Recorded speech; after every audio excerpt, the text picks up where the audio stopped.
Maddox डरकॉश 4 नवंबर 2012 को 2 साल का एक बच्चा मैडॉक्स डरकॉश पिट्सबर्ग जू में अफ्रीकी painted dog African painted dog के बाड़े को देखने वाले एक व्यूइंग डेक पर खड़ा था।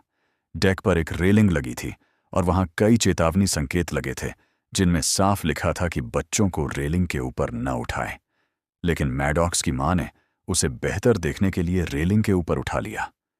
कुछ ही सेकंड में वह फिसल गया और लगभग 14 फीट नीचे बाड़े में गिर पड़ा।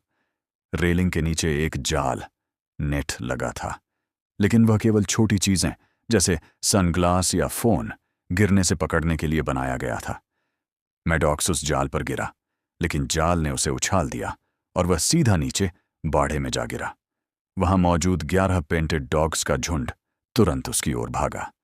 गवाहों ने बताया कि उसकी मां चीख उठी और बच्चे को बचाने के लिए कूदने की कोशिश की, लेकिन आसपास के लोगों ने उसे पकड़कर रोक लिया। सभी ने अपने सामने यह भयावह दृश्य देखा। कुत्तों ने उस पर तब हमला किया जब वह अभी होश में था। उन्होंने उसके सिर और गर्दन पर कई बार काटा और उसके शरीर को नोच डाला। उसे 46 से ज्यादा जख्म आए और उसके अंदरूनी अंग नष्ट हो गए। जो स्टाफ के पहुंचने से पहले ही वह बाड़े के अंदर खून बहाकर मर गया।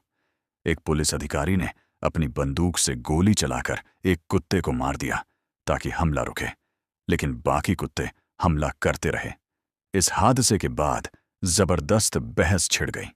जो प्रशासन ने कहा कि मां ने चेतावनियों को नजरअंदाज किया और लापरवाही की, जबकि मां और उसके परिवार ने कहा कि जू असुरक्षित था, रेलिंग बच्चों के लिए खतरनाक थी और प्लेटफॉर्म का डिजाइन ही खराब था।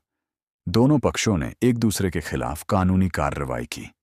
आखिरकार मां पर कोई आपराधिक आरोप नहीं लगाया गया। परिवार ने जू के साथ निजी समझौता किया और हादसे के बाद व्यूइंग प्लेटफॉर्म को हटा दिया गया।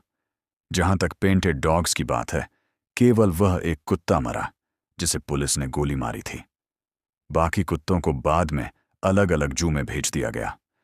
उस पेंटेड डॉग वाले प्रदर्शनी क्षेत्र को हमेशा के लिए बंद कर दिया गया और बाद में वहां एक चीता प्रदर्शनी बनाई गई। डॉन ब्रॉन्शो एक अनुभवी प्रशिक्षक ट्रेनर थीं जिनके पास 15 साल का अनुभव था। वह विशेष रूप से ओरका व्हेल्स के साथ अपने गहरे संबंध के लिए जानी जाती थीं। उनका सबसे नजदीकी संबंध सीवर्ल्ड ऑरलैंडो की सबसे बड़ी व्हेल टिकुम से था, जिसका वजन 12,000 पाउंड से भी अधिक था। उस दिन वह डाइन विथ शैमू शो में प्रदर्शन कर रही थी, जहां मेहमान पूल के पास बैठकर खाना खाते थे और ट्रेनरों व व्हेल को आपस में इंटरैक्ट करते देखते थे।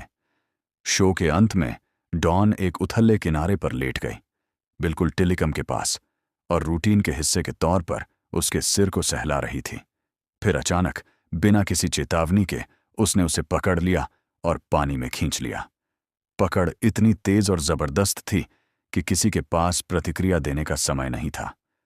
दर्शकों ने देखा कि विशाल व्हेल ने उसे पानी के अंदर घसीटा और पूरे पूल में झकझोर कर पटकना शुरू कर दिया। सीवर्ल्ड के कर्मचारी मदद के लिए दौड़े। उन्होंने टिलिकम का ध्यान भटकाने के लिए पानी में जाल और खाना फेंका और उसे अलग अलग पूलों में ले जाने की कोशिश की, जब तक कि उसे अंततः एक छोटे मेडिकल पूल में सीमित नहीं किया गया। लेकिन पूरे 45 मिनट तक उसने डॉन को छोड़ा नहीं। ट्रेनर और दर्शक असहाय होकर देखते रहे जबकि वह डूब रही थी। जब उसका शव आखिरकार निकाला गया, पोस्टमार्टम रिपोर्ट ने दिखाया कि हमला कितना भयानक था। आधिकारिक मृत्यु का कारण डूबना बताया गया, लेकिन उसकी चोटें भयावह थीं। उसकी रीढ़ की हड्डी टूट चुकी थी, उसका जबड़ा, पसलियां और गर्दन की हड्डियां भी टूट गई थीं। उसकी खोपड़ी पूरी तरह से उखड़ गई थी। उसका बायां हाथ फटकर अलग हो गया था और बाएं घुटने की हड्डी खिसक गई थी। रिपोर्ट में बताया गया कि वह न केवल डूबी थी, बल्कि ओरका की अत्यधिक ताकत से हुए भारी आघात से भी मरी थी। उसकी मौत के बाद ट्रेनरों के लिए शो के दौरान व्हेल के साथ तैरना प्रतिबंधित कर दिया गया। पेट्रिशिया वायमैन की मौत सिर्फ कुछ ही दिनों बाद हुई, जब उसने अपनी सपनों की नौकरी शुरू की थी। अप्रैल 1996 में 24 वर्षीय वन्य जीव विज्ञानी को Haliburton forest and wildlife reserve में भेड़ियों की देखभाल करने के लिए नियुक्त किया गया था। यह रिजर्व अपने भेड़ियों को यथासंभव जंगली रखने के लिए जाना जाता था, इसलिए आगंतुक केवल वन वे ग्लास के माध्यम से झुंड को देख सकते थे। स्टाफ को चेतावनी दी गई थी कि किसी को भी जानवरों से संपर्क करने की कोशिश नहीं करनी चाहिए। लेकिन कुछ ही दिनों बाद पेट्रिशिया अकेली ही 15 एकड़ के भेड़ियों के बाड़े में चली गई। आमतौर पर भेड़िए शर्मीले होते थे और इंसानों से दूर रहते थे, लेकिन उस दिन कुछ अलग था। जैसे ही वह अंदर गई, भेड़िए खड़े हो गए और उसकी ओर बढ़ने लगे। गवाहों ने बताया कि उन्होंने उसे घेर लिया था, धीरे धीरे उसे अपने क्षेत्र के बीचों बीच फंसा लिया।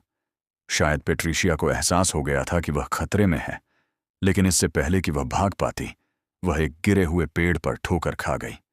वही गलती उसकी मौत का कारण बनी, क्योंकि अल्फा नर सबसे पहले उस पर झपटा और बाकी झुंड भी उसके पीछे लग गया। उन्होंने उसकी बाहों और पैरों को काटा, मांस तक फाड़ दिया और अलग अलग दिशाओं में खींचने लगे। उसने बचने की कोशिश की, लेकिन झुंड बहुत ताकतवर था। हर भेड़िया लगभग 176 पाउंड का था। वह तेजी से खून खोने लगी और कमजोर पड़ गई, जबकि भेड़िए उसे नोचते रहे। उसने अपने सिर और गर्दन को बचाने की कोशिश की, लेकिन यह काफी नहीं था। कुछ ही मिनटों में उसकी मौत हो गई, अपनी नई नौकरी शुरू करने के सिर्फ चौथे दिन। जब पुलिस पहुंची, भेड़िए अभी भी उसके शव की रखवाली कर रहे थे। उन्होंने उसे अभी तक खाया भी नहीं था। जैसे ही अधिकारियों ने नजदीक जाने की कोशिश की, भेड़िए उन्हें भी घेरने लगे, गुर्राते हुए और करीब आते हुए, जब तक कि हवा में गोलियां चलाकर उन्हें डराया नहीं गया। विशेषज्ञों ने बाद में कहा कि झुंड का व्यवहार अचानक और अप्रत्याशित रूप से बदल गया था, खासकर अल्फा नर का। कोई नहीं जानता कि पेट्रिशिया उस दिन बाड़े में क्यों गई, जब वह खुराक देने का समय भी नहीं था। लेकिन एक बार अंदर जाने के बाद उसके पास बचने का कोई रास्ता नहीं था। रोसा किंग एक सामान्य सुबह की तरह लगने वाले दिन, रोसा किंग 23 वर्षीय जूकीपर हैमिल्टन जू पार्क में टाइगर पैडॉक की खिड़कियां साफ कर रही थी, जो उसके रोज के काम का हिस्सा था। इस बाड़े में एक पूरी तरह विकसित नर मलयन टाइगर नाम सीसिप रखा गया था। सुरक्षा नियमों के अनुसार जब भी कोई कीपर अंदर जाता था तो एक भारी वर्टिकल स्लाइड और 2 गेट्स को बंद रखा जाना चाहिए था, ताकि बाघ को पूरी तरह बंद किया जा सके। लेकिन उस सुबह जब रोसा अंदर गई, तीनों सुरक्षा अवरोध खुले हुए थे। इसका मतलब था कि सीसिप को पूरे क्षेत्र में घूमने की पूर्ण आजादी थी। फिर त्रासदी घट गई। सीसिप ने उस पर जबरदस्त ताकत से हमला किया। उसके जबड़े गर्दन की हड्डियां तोड़ते हुए रीढ़ की हड्डी को पूरी तरह काट गए, जिससे वह तुरंत लकवाग्रस्त हो गई और बचाव नहीं कर सकी। उसके गले की मांसपेशियां और हड्डियां टूट गईं। उसकी बाहों पर गहरे घाव और दाहिना पैर बुरी तरह फटा हुआ था। पूरे शरीर पर कई गहरे कट और खरोंचें थीं, जो बार बार हमले का संकेत थीं। इन चोटों से वह कुछ ही क्षणों में भारी मात्रा में खून खो बैठी। एक दर्शक जो खिड़की के पार देख रहा था ने सबसे पहले उसका निष्प्राण शरीर देखा और तुरंत अलार्म बजाया। जांच में पुष्टि हुई कि गेट या स्लाइड में कोई तकनीकी खराबी नहीं थी। रोसा खुद अंदर चली गई थी, ये जाने बिना कि सुरक्षा द्वार खुले थे। चिड़ियाघर की सुरक्षा व्यवस्था पूरी तरह इस बात पर निर्भर करती थी कि हर बार नियमों का सही पालन किया जाए। एलेक्सिस मार्टिनेज 24 दिसंबर 2009 को ट्रेनर एलेक्सिस मार्टिनेज केओ नामक एक विशाल ओर्का किलर व्हेल के साथ काम कर रहा था, जिसका वजन 6,600 पाउंड से अधिक था, जब अचानक उस जानवर ने उस पर हमला कर दिया। शुरुआत में सत्र सामान्य लग रहा था। हालांकि रिपोर्टों में कहा गया था कि केओ उस संकेतों पर ठीक से प्रतिक्रिया नहीं दे रहा था जिन पर उसे प्रशिक्षित किया गया था। फिर जब एलेक्सिस उथले प्लेटफॉर्म की ओर तैर रहा था, तो अचानक केओ उसकी ओर झुका। अपने रोस्ट्रम, व्हेल के सिर का आगे का हिस्सा, से उसे पानी के नीचे धकेल दिया और उसके सीने पर जोर से वार किया। किनारे पर खड़े प्रशिक्षकों ने केओ को रोकने के लिए हर संभव कोशिश की। उन्होंने पानी पर थप्पड़ मारे, हाथ के संकेत दिए, यहां तक कि खाने की बाल्टी भी हिलाई, लेकिन ऑर्का ने किसी भी आदेश को नजरअंदाज कर दिया। वह थोड़ी देर के लिए ऊपर आया सांस ली और फिर सीधे एलेक्सिस की ओर लौट गया। गवाहों ने कहा कि उसने एलेक्सिस को अपने रोस्ट्रम पर उठाया और अपने मुंह को बंद रखते हुए पकड़े रखा। जब केओ ने अंततः उसे छोड़ा तो एलेक्सिस का शरीर पानी के तल पर डूब गया, निश्चल। बचावकर्मियों ने केओ को दूसरे टैंक में ले जाने की कोशिश की ताकि वे एलेक्सिस तक पहुंच सकें, लेकिन ऑर्का ने विरोध किया। वह गेट्स के साथ खेलने लगा और सहयोग करने से इनकार कर दिया, जिससे बचाव में देर हो गई। स्टाफ एलेक्सिस को तभी निकाल सका जब उन्होंने एक जाल का इस्तेमाल कर व्हेल को दूसरी दिशा में मोड़ा। पोस्टमार्टम ने हमले की क्रूरता को उजागर किया। एलेक्सिस की मौत अत्यधिक आंतरिक रक्तस्राव से हुई थी, जो दबाव की ताकत के कारण हुआ। उसके सीने की हड्डियां कई जगह से टूट चुकी थीं और उसके अंग फट गए थे। जियान रंकारसामी। 10 सितंबर 2025 की सुबह 58 वर्षीय चिड़ियाघर कर्मचारी जियान रंकारसामी, जो लगभग 20 वर्षों से शेरों और बाघों के साथ काम कर चुके थे, भोजन के समय पर्यटकों की उपस्थिति में शेरों के बाड़े के अंदर अपने वाहन से बाहर निकल गए। कथित तौर पर सुरक्षा नियमों के अनुसार किसी को भी शिकारी जानवरों वाले क्षेत्र में वाहन से बाहर निकलने की अनुमति नहीं होती, लेकिन उस सुबह जियान ने ऐसा किया। उन्होंने वाहन का दरवाजा खुला छोड़ा और उसके बगल में खड़े हो गए, जबकि शेरों को खाना दिया जा रहा था। तभी एक शेर पीछे से दबे पांव आया और अचानक उन पर झपट्टा, उन्हें जमीन पर गिरा दिया। कुछ ही सेकंडों में पूरी झुंड वहां पहुंच गई। पर्यटक अपनी कारों के अंदर बैठे भय के साथ यह सब देख रहे थे जब शेरों ने जियान पर हमला कर दिया, उसे काटते और नोचते हुए, जबकि वह जमीन पर असहाय पड़ा था।